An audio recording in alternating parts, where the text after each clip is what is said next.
43, un fils de famille. Un fils de famille.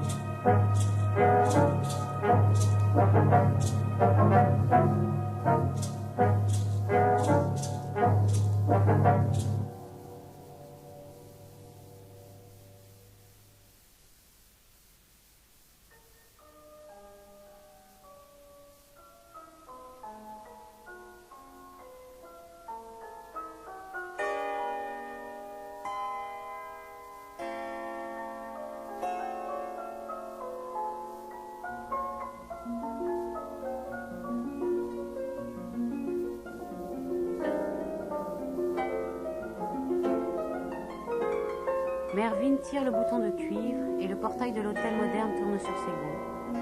Il arpente la cour parsemée de sable fin et franchit les 8 degrés du Pérou. Les 2 statues placées à droite et à gauche comme les gardiennes de l'aristocratique villa ne lui barrent pas le passage.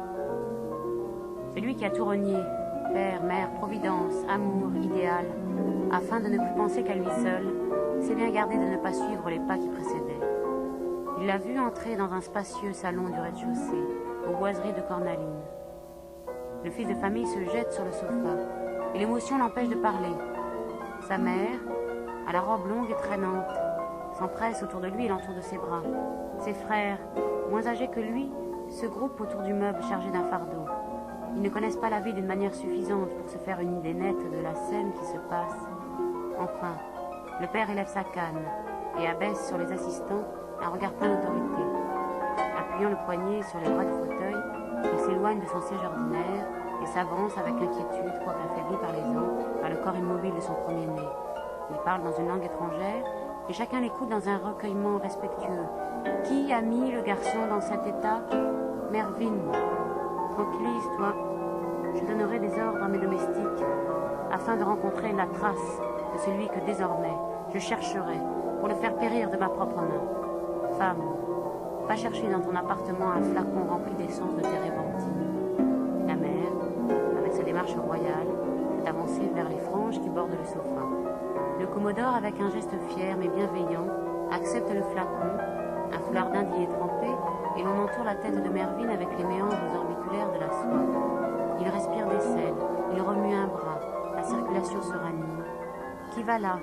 Ne m'arrêtez point. Où suis-je? Est-ce une tombe qui supporte mes membres alourdis? Les planches m'en paraissent douces.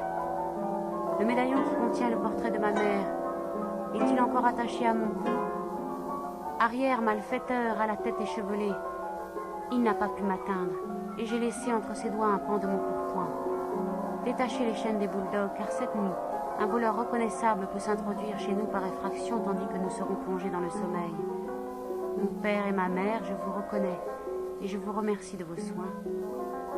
À ces mots, il tombe dans un profond état léthargique.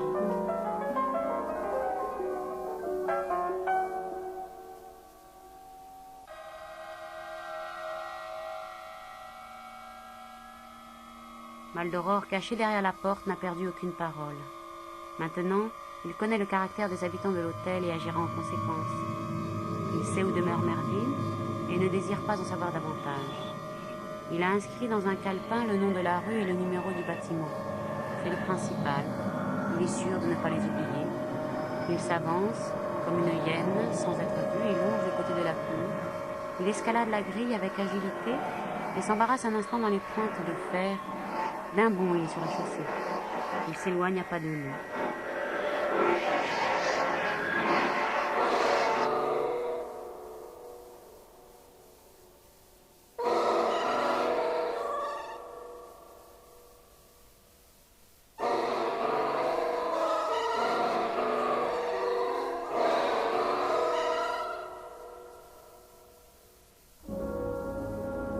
Il me prenait pour un malfaiteur, s'écrie-t-il. Lui, c'est un imbécile.